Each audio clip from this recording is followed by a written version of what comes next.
I was 22 when this happened.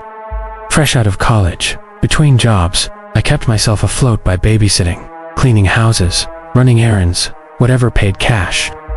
A woman I'd dog-sat for once recommended me to her neighbor's friend, a man named Craig. He called one afternoon, explaining he'd be out of town for a week and needed someone to stay at his house to care for his golden retriever, Max. He said Max was anxious and did best with someone actually staying overnight. The pay was good, so I agreed. Craig was in his late 40s, tall, with wire-rimmed glasses and a polite smile that seemed just a little too eager. His house sat on the edge of town, tucked back in the trees. It was nice but dated beige carpet, floral curtains, and the faint smell of air freshener masking something musty. He showed me the basics: where Max's food was, which fridge items I could use, and the guest bedroom where I'd sleep. The first 2 nights were uneventful. I watched TV, walked Max, and slept with him curled at the foot of the bed. But on the 3rd night, things changed. I was scrolling my phone in bed when I noticed something off. On the dresser across from me was a digital alarm clock. Unlike the rest of the rooms dated, this one looked newer, sleek, black plastic with a glowing blue LED display. As I leaned closer, I saw it. A tiny, perfectly round pinhole above the numbers, pointed directly at the bed. My stomach dropped. I'd read about hidden cameras disguised as clocks, but seeing one up close was different. I picked it up, was heavier than expected, with a faint buzzing inside. That's when Max, lying by the door, suddenly lifted his head and whined, and from somewhere deeper in the house, I heard it. A door closing. Every hair on my body stood up. Craig wasn't supposed to return until Sunday. It was only Wednesday. The footsteps came next, slow, deliberate, muffled by the hallway carpet. I locked the door just as they stopped outside. Then Craig's voice, calm, but slightly out of breath. He said he'd left something in the room and needed me to open the door. I didn't respond. He insisted it wasn't what I thought, that the device was a motion sensor for the dog. His calm tone slipped quickly into anger when I didn't open up. The knocking turned into pounding. He yelled that he had a key, that he'd call the cops and say I broke in.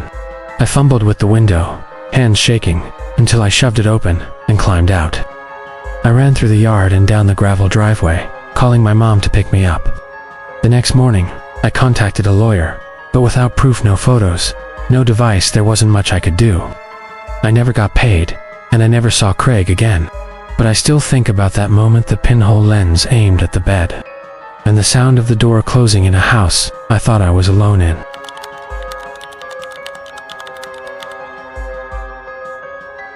Last fall, my girlfriend Emma and I booked an Airbnb for a 4-night stay while visiting her sister in a quiet coastal town. We'd both been working non-stop, and the idea of a small getaway sounded perfect. The listing showed a charming farmhouse with a wraparound porch and golden light in every photo. The only unusual note said the basement storage area was off limits. When we arrived just before sunset, the house looked older, a little more tired than the photos. The paint was faded, the porch boards soft underfoot, and a few windows carried a dull haze. Alan, the host, waited on the porch, hands clasped neatly in front of him.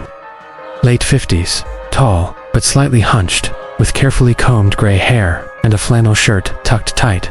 He smiled, polite but stiff, the kind of smile that ended at the mouth and never reached the eyes. His voice was friendly enough, but there was a practiced edge beneath it. He showed us around, a living room with a bulky old TV, a narrow kitchen with humming appliances, and a single bedroom upstairs with a groaning ceiling fan. Back in the kitchen, he stopped at a door with a heavy padlock.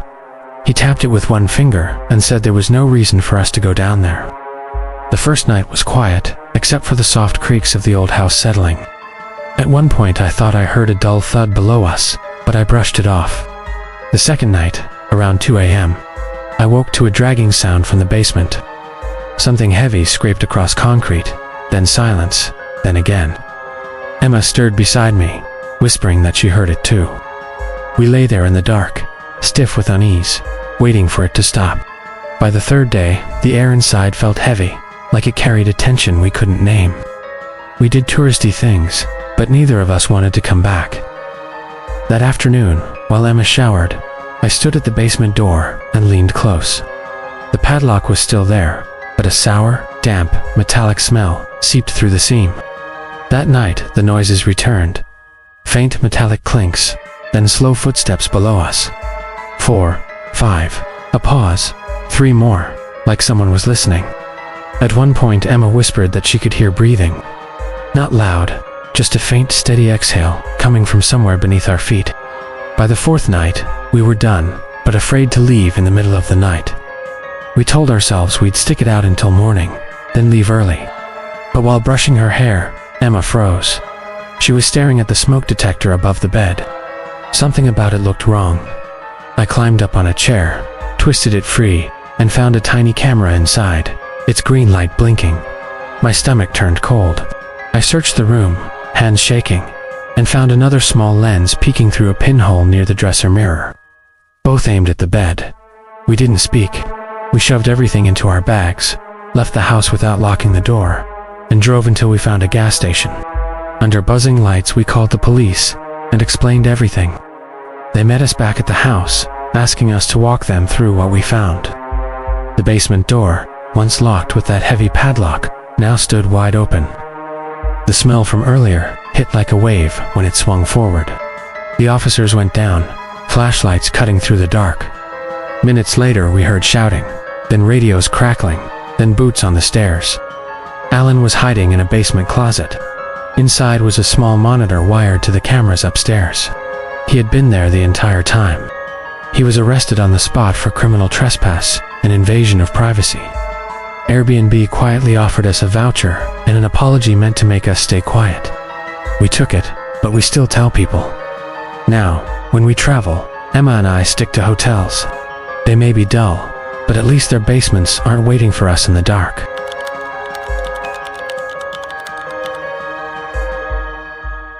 Just last week, something happened much closer to home. Something that made the walls of my own apartment feel unsafe in a way I never thought possible. I share a 2-bedroom apartment with my roommate, Eric. We met through a housing group online. He was quiet, polite, and kept to himself, perfect for splitting rent with no drama attached. At first, everything seemed ideal.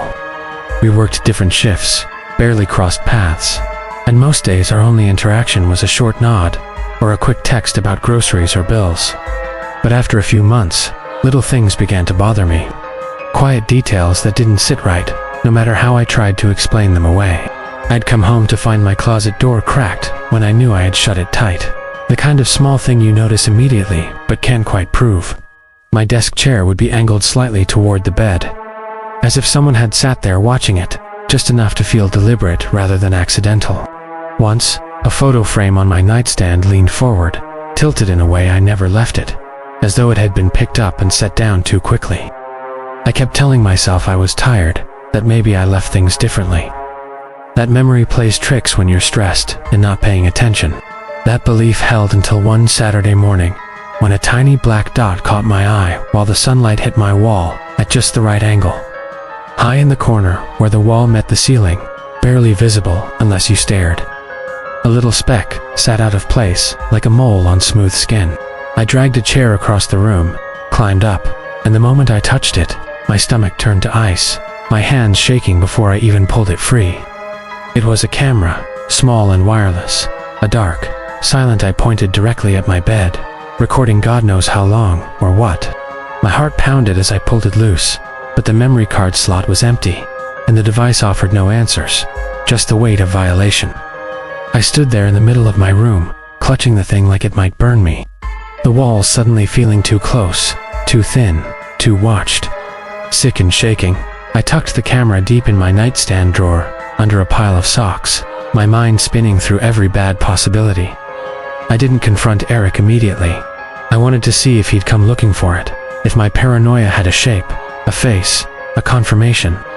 2 nights passed without a sound, without a sign. But the silence felt heavier than before, like the apartment itself was holding its breath. Then, on the 3rd night, I woke around 3 a.m. to a faint sliding noise.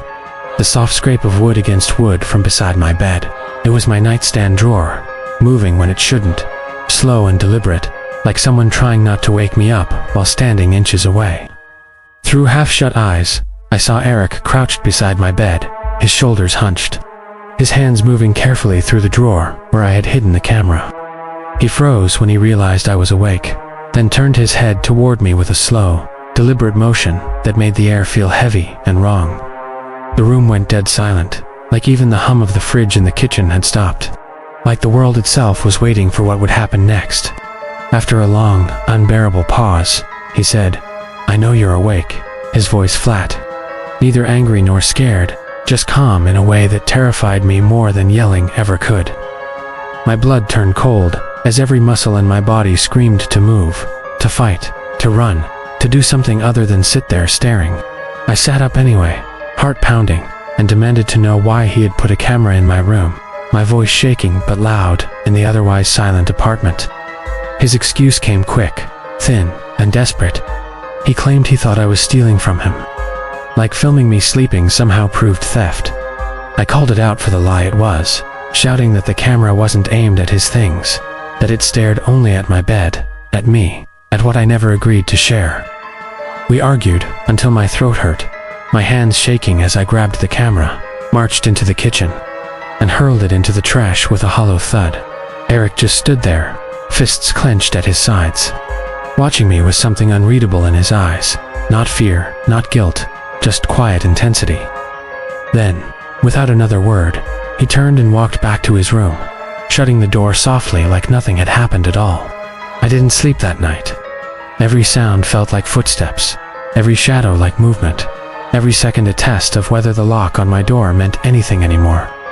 When morning came, I checked the trash, but the camera was gone, as though the night before had been scrubbed clean while I wasn't looking. Now, a week later, he still lives here, silent, polite, distant, but every interaction feels loaded, like something has shifted permanently beneath the surface. We don't speak, but when we pass in the hall, he stares just a little too long, his eyes lingering as though daring me to say something.